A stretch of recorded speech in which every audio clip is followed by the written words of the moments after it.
Good evening, everybody, and welcome to the podcast. I am your host, Corey C., former iConsensus ambassador, and I'm here with a very special guest, arguably the most hardworking iconist out there, the community king of icon, at least in my opinion, Ben Options, Scott Smiley. Scott, how you doing today, man? It's great to have you on the show. I finally get to speak to you one-on-one. I know we had a podcast with Luna Crush, with Dake Lee and Marcus, but I've never had a one-on-one conversation with you. It's nice to have you, man. Yeah, long overdue. Really appreciate you taking the time to have me on here and appreciate the warm introduction as well. Yeah, absolutely, man. We have so much to talk about. We just had, I just saw on Twitter right before the podcast that the AlphaNet is now released. We're making great progress with Icon 2.0. The trajectory is great. And I'm looking forward to reading that article in full that the Icon Foundation just put out. So I'm really excited to see what the AlphaNet offers new iconists and new perspectives per se about the protocol. Yeah, I mean, pretty much the AlphaNet is just like the more complete version of a testnet for Icon 2.0 to get a better idea of what developing on Icon 2.0 is going to be about, compared to like the Gangnam testnet, which is like just a smart contract testnet. It doesn't have like iScore or anything like that on it. So it's just for smart contract testing, while we can do like a lot of other stuff on the AlphaNet. Interesting. And no, it's awesome that we're making great progress. You said the foundation put out mid-April. It's literally smack middle in April 15th, literally the middle of April. So it's great to see the foundation is making great progress. And I'm seeing now the fruition of different DeFi applications about to be released. BalancedDAO, I know that is pretty much your brainchild, along with other P-reps that have been working on it. And I really wanted to talk about BalancedDAO, and I wanted to bring up the fact that, to begin, that people were asking me in private chats about security risk with Balance, but you guys have had audits by some of the most prominent auditor companies that have audited what? Binance, OKX, and other prominent exchanges as well. Am I correct? Yeah, you're correct. I mean, we got it audited by Slowmist, is the audit company we used. We've also had it reviewed by, several third parties. We're going to have a bug bounty program going before we launch. But having said that, everyone should understand the risks. The most audited contracts in the world, the most audited security systems in the world, people can still find vulnerabilities. So just be cognizant of the risks, and from there you should do whatever you're comfortable with. Absolutely. I totally understand that. And it's important to understand the risks as we go. Anybody who goes into cryptocurrency, you got to understand the risk no matter what you go into, no matter what application. Exactly. You use. Yeah. I mean, this industry itself has risk. I mean, even buying something as proven and tested as Bitcoin comes with risks. Exactly. Amen to that, brother. And I really am excited for the BalancedDAO launch. I believe you said it's 10 days from now, April 25th. So it's going to be very exciting to see that release and see DeFi start to flourish within the Icon ecosystem. I'm seeing a staking rate drop, which I'm presuming is because people are getting ready to utilize their ICX on the BalancedDAO platform. Now, there's a lot of new iconists I've noticed they come to me personally on Twitter because I basically retweet everything oriented. Yeah, you're a vocal guy. Yeah, what do you say?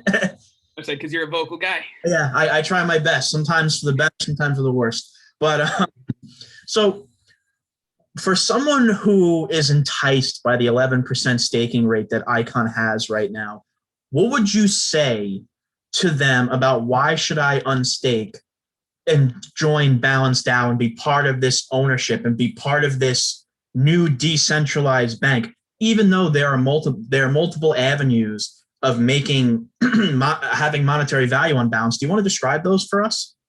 Yeah, I mean, first of all, you still get the staking rewards. So that's a key thing. You said enticed by the 11% staking. You still get that by depositing into Balance, because when you deposit into Balance, your ICX is first automatically converted to a token called SICX, which represents your share of a staking pool. So as that staking pool earns more staking rewards, your SICX becomes worth more ICX at the same rate that it would have had it just been staked the traditional way. So that's one thing to think about right there. And then from there, I mean, I think a lot of people need to understand kind of the benefit of debt in general. It's like you could take your ICX and you get 20% or even up to 25% if you don't want to earn the Balance rewards You know, you could get up to 25% extra value out of your tokens. You deposit, you know, $1,000 worth of ICX into Balanced, you can mint, you know, 250 Balanced dollars, stable coins. So like you had $1,000 of value getting 11% interest. Now you have, you know, 1250. And like, you know, it's kind of just, if you can think about how much growth that could bring to our ecosystem, it's like really kind of really something that I think a lot of people don't fully understand. Oh, absolutely. I think it's a very enticing prospect for anybody who's looking for an increased monetary valuation on their ICX or their net worth in general. And one thing I wanted to touch on about BalancedDAO that's really completing the notion of ICX being a decentralized nation. And you know, as a history buff, I make this comparison that when America was first created, they made, you know, Alexander Hamilton created the bank, basically the American bank. And now BalancedDAO is the first decentralized bank on Icon. We have numerous different communities. We have numerous different public representatives that you have highlighted are basically symbolic for different states or different senators. And it's really, I find it very fascinating to see Icon becoming a truly decentralized nation. I really do. Yeah, no, it's definitely interesting. And like laying down the financial infrastructure is exactly what, you know, I've been working on for the last year, and seeing, you know, obviously I'm getting really excited to see it come to fruition with both Balanced and OMM. And then the other products that are coming along with it. There's Optimus.finance. You know, I'm thinking at this rate, like we're looking to ship at least one DeFi project per month at this point. That's fantastic. We'll see how it goes, but you know, based on current timelines, that seems to be how it's going. That's fantastic. That really is. And it goes to show how much progress that not only the foundation is making, but peer reps as well, working together in collaboration. Exactly. I mean, this isn't a foundation initiative. None of these projects are led by the Icon Foundation in any way. Absolutely.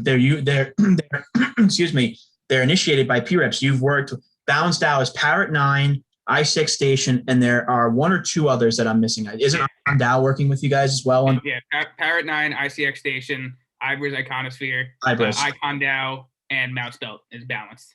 Wow, that's amazing. I didn't even know my Mouse Belt was helping. That's great. Yeah, Mouse Belt is definitely like a crucial aspect of it as well.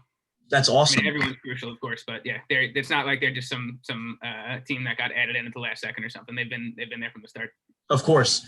And let me ask you about the beginnings of Balance. So why is it important for Icon investors or Icon holders, shall I say, to get involved in Balanced early on? I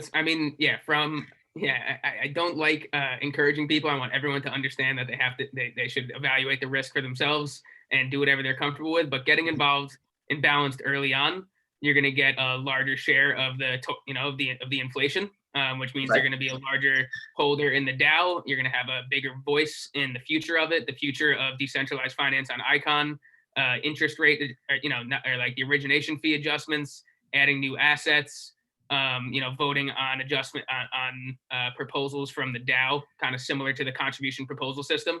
We're going to have something very similar for like Balanced specifically, and the money earned by the protocol. That's awesome.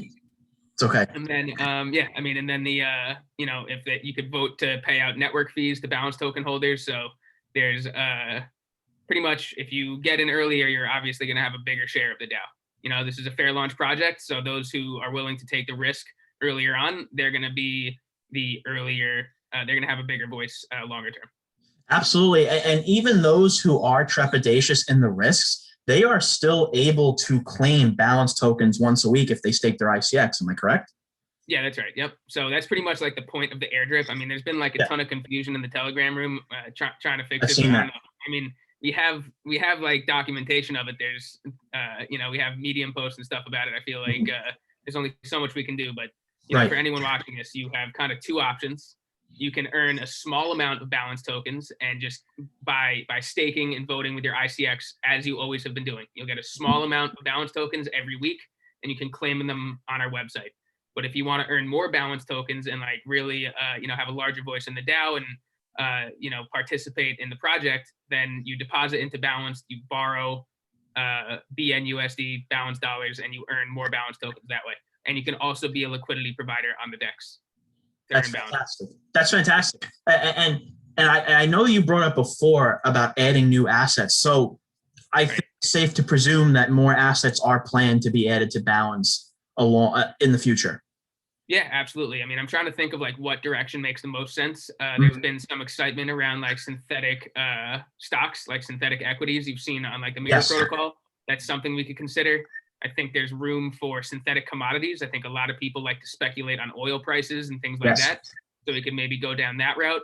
And we can also go down the route of other stable coins. I mean, people, we have a decent amount of presence with like Australians and people in New Zealand. I've seen people express interest in New Zealand dollar, Australian dollar. We could add other stable coins if that's what the community wants. These are the kind of things that like, being a balanced token holder you'll have that kind of input on the direction of the project going forward.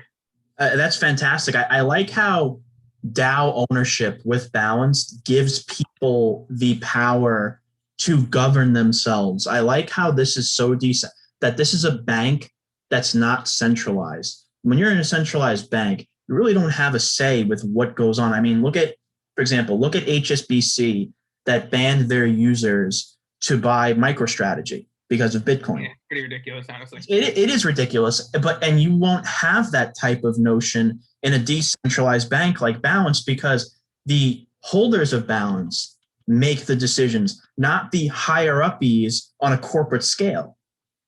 Yeah, I mean, absolutely. So I also wanted to ask you, because this is also another question that I received from a few different new iconists. BalancedDAO and OMM, I'm noticing that people are getting mixed up with, and not that they're getting mixed up with the DApp itself, but the focus for the two. So would you be able to highlight the main difference between Balanced and OMM? Sure. A really easy way to think about it is like Balanced would be used if you wanted longer term debt, and OMM would be better for shorter term debt. Now that's like, without getting technical at all, there's like significant differences in how they work and really what you're doing. But, to keep it high level, like Balanced has a 1% origination fee, but 0% ongoing interest. Right. So if you borrow from Balanced for 2 years, then that 1% interest rate creates an implied fixed rate of 0.5%, right? Because you paid 1% right up front and you held the debt for 2 years. So 1% divided by 2, that's 50 basis points of interest. Now with OM, for example, you would be looking at a much more variable interest rate. It's less predictable. It could go super high, it could go super low. Okay. But if you're only doing it for short term, like a high interest rate is like really not nearly as big a deal. Right. Because you're not holding it for like a full year. Right. So that's where, so that's kind of like the key difference in terms of like use case of like you as a user. If you have ICX that you want to borrow against, if you're looking for longer term debt, it would make more sense to use that on Balanced. If you're looking for shorter term debt, it'd make more sense to do it on OM. Now, like I was saying, the technical aspects of it also make it very different, where, Balanced dollars are like minted out of thin air. You're like borrowing against yourself. You're like given the right to print money, while on OM, you're borrowing other people's assets that they've deposited. That's the key. That's another key difference. Okay, that makes sense. So OMM, you're borrowing other people's assets. Balance, you're borrowing against yourself. Okay. OMM is more like a traditional bank, right? They have depositors and then borrowers. Depositors are lending to borrowers. That's more how OMM works. On Balanced, there's no lenders. Okay. Like the Balanced protocol, you can just it gives you permission to mint Balanced dollars, and they come out of thin air. Okay. All right. That I actually want to tell my friend that, because he's an ICX holder and he was asking me about the difference between Balanced and OMM. And I was talking about it along those lines in regards to interest rates, but I wanted to get it clarified from you. So I appreciate that, along with the other iconists who have asked me similar questions about Balanced. And it can be confusing, especially to people without a finance background. Sometimes I take that for granted. So.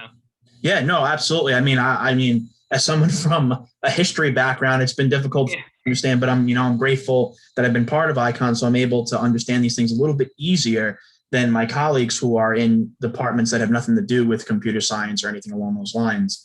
But the other project I want to talk about that I'm very excited about, because it brings seamless use and seamless onboarding of new cryptocurrency investors, specifically, or cryptocurrency enthusiasts, to Icon, is BridgePay. And I know that you're actively involved in BridgePay. I am, yeah. I mean, I'm definitely really excited about Bridge. I think it creates like, it's kind of an interesting place in the market, kind of competing with like MetaMask and like some other wallets out there. And yeah, I mean, trying to make it as easy as possible for people to be onboarded into the Icon ecosystem, or any ecosystem for that matter, because Bridge can support, it's a wallet in the end. So it can support multiple different blockchains. We do have kind of a multi-chain vision for Bridge, definitely starting and proving it in the Icon ecosystem first. But yeah, I mean, like the Bridge from a high level allows people to sign in and create an Icon wallet with just an email address. They don't need to know anything about blockchain. They just enter their email. They'll get a link emailed to them. They'll click the link, and then they'll have an Icon wallet, and they won't even necessarily know it. And that's fantastic.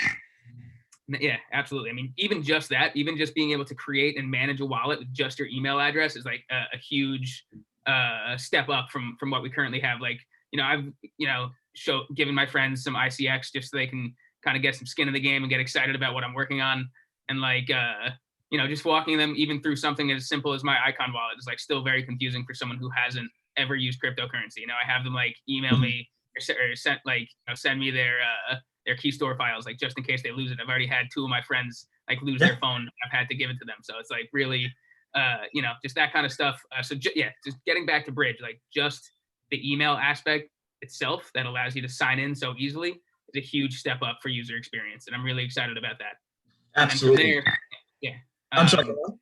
Yeah. So just from there, like the next thing I just want to add is that you get to hook your bank account up directly to the Bridge wallet, and then you can deposit, US dollars via or any current. If your bank supports wire transfer FX, like it does have to land in US dollars, but we will be able to support some foreign exchange depending on your bank.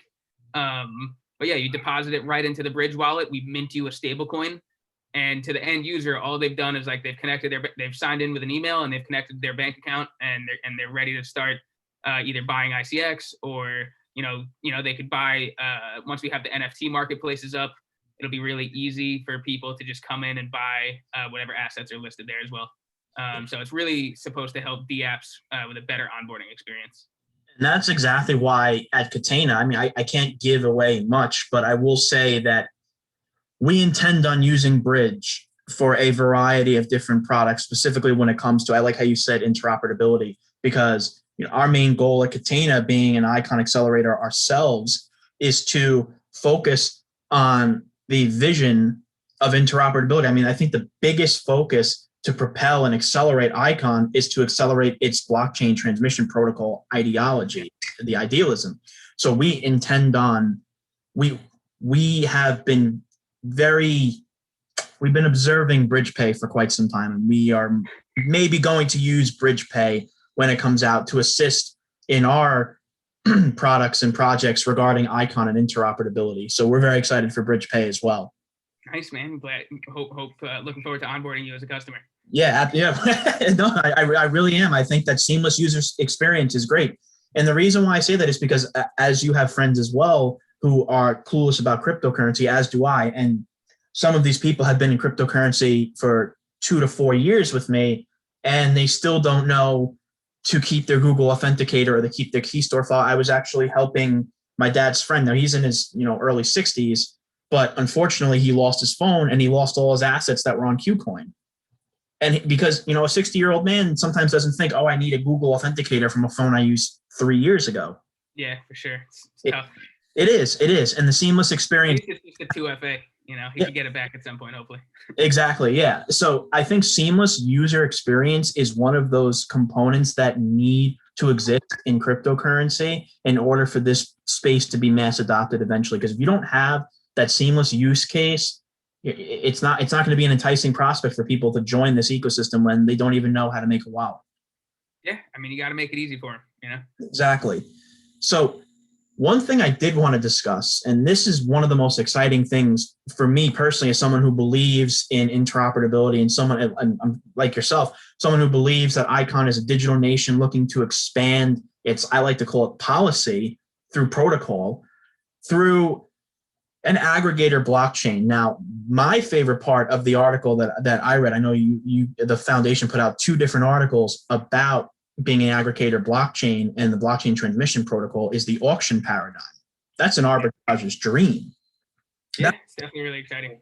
You can draw people from different projects to Icon, just because of the idea that if they, and to hold Icon, because if they hold Icon, they may be able to, through an auction, get a specific cryptocurrency at a discount that the market, instead of the market value. And I think that's very exciting.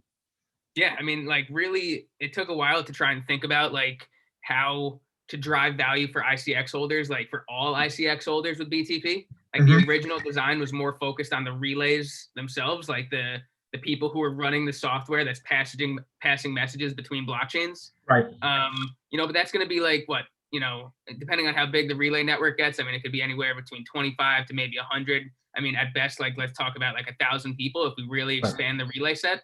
And at that point, like, we wanted to make it available for all ICX holders and try and drive direct value for ICX. Now, you may not always be the one winning the auction, but whoever wins the auction, that ICX is burned. So like that helps everybody. Burning ICX economically is always helpful to everyone. And that's like what I had in my mind. So I was trying to think like, what's something we can do with BTP that's guaranteed to bring economic benefit to all ICX holders. And that's really what we thought about when it came down to the auction process and sending the proceeds to the CPS. So it's either going to be reinvested into the network if there's demand for that, or it'll be burned.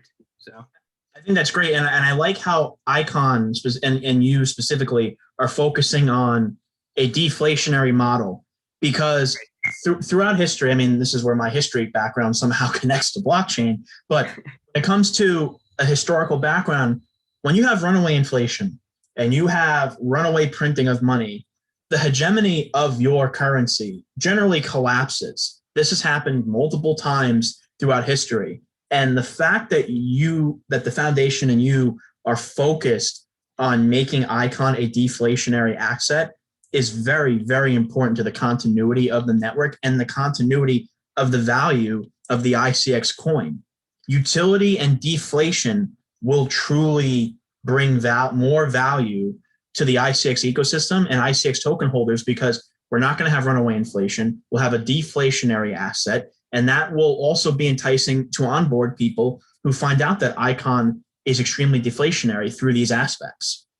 Yeah, and we haven't even talked about, like, it used to be a hot topic in the ecosystem, but like the number of transactions on Icon. And I'm really curious to see like what ends up happening when Balance launches. I mean, there's going to be arbitrage opportunities between like the price offered for ICX on, a centralized exchange like Binance versus the price offered for ICX on the Balance DEX.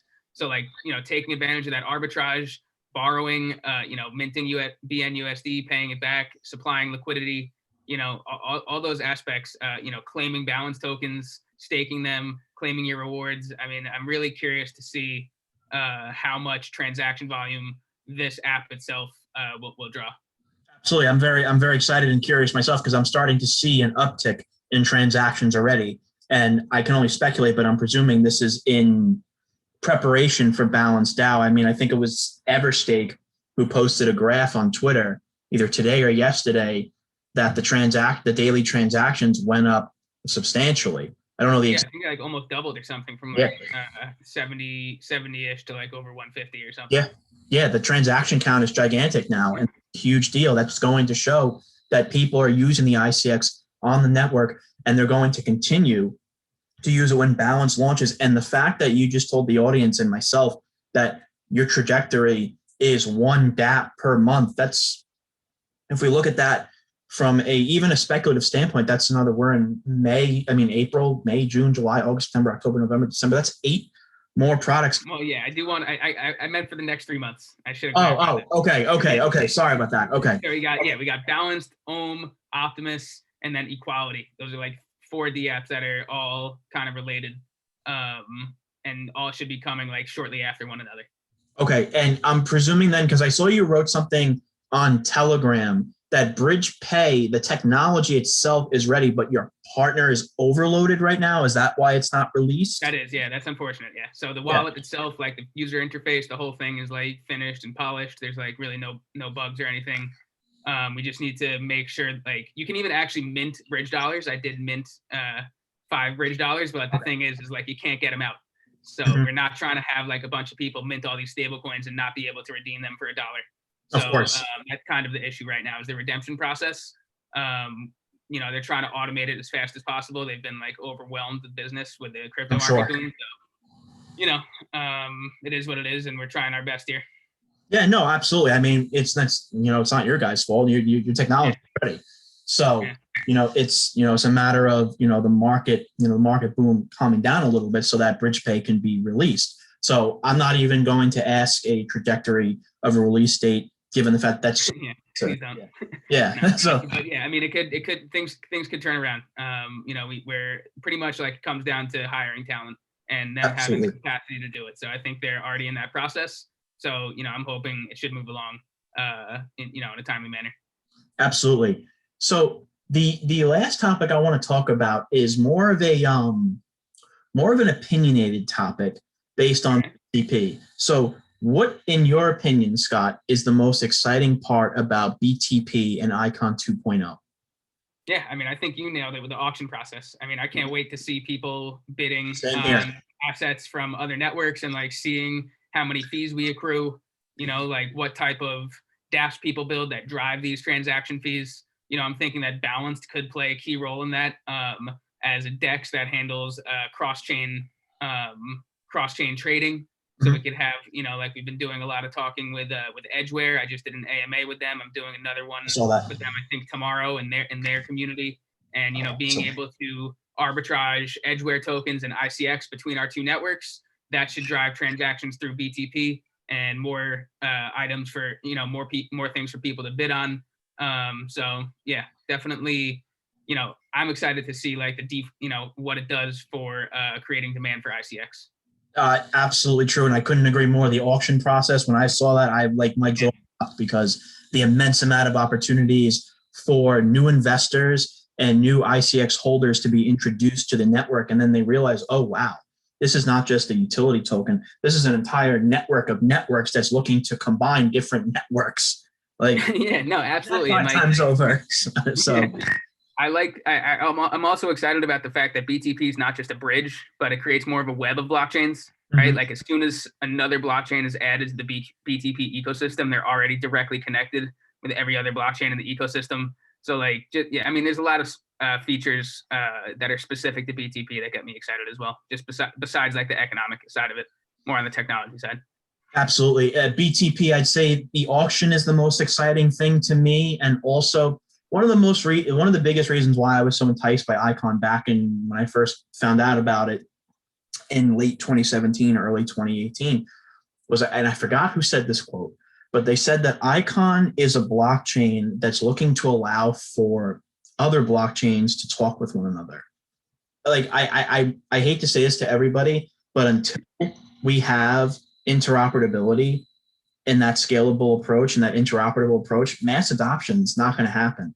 And that's why I'm so grateful that protocols like Icon understand that and are working to rectify that situation, because without interoperability, these blockchains are still isolated from one another. It's like two islands with two cultures on them that have never met. How in the world are they going to ever communicate? They're not. But if you have a seamless web or some type of bridge to connect them and connect that to the other island, then now we're talking. Now we're talking about a legitimate use case for private and public blockchains and private and public enterprise as well.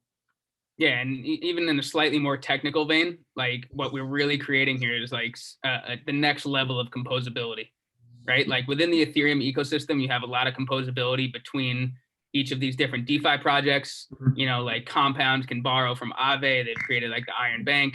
Urine.finance kind of plugs into so many different existing DeFi products. Right. I think kind of the next layer of composability is allowing dApps on one network to like hook directly into dApps on another network through something like BTP. Right. Awesome. So I am really excited for the future of Icon. I really am starting to see the initial vision of the white paper that I read back 2021, 3 years ago. And I'm starting to really see that come to fruition now with interoperability, with the public chain use cases in South Korea through Xeong, if I'm pronouncing that correctly. It's a tough one. It is. You're not pronouncing it right. I'm sure I didn't. I'm sure I botched it completely, and I'm sure I'll be ousted tomorrow. And I don't blame him. But visit me.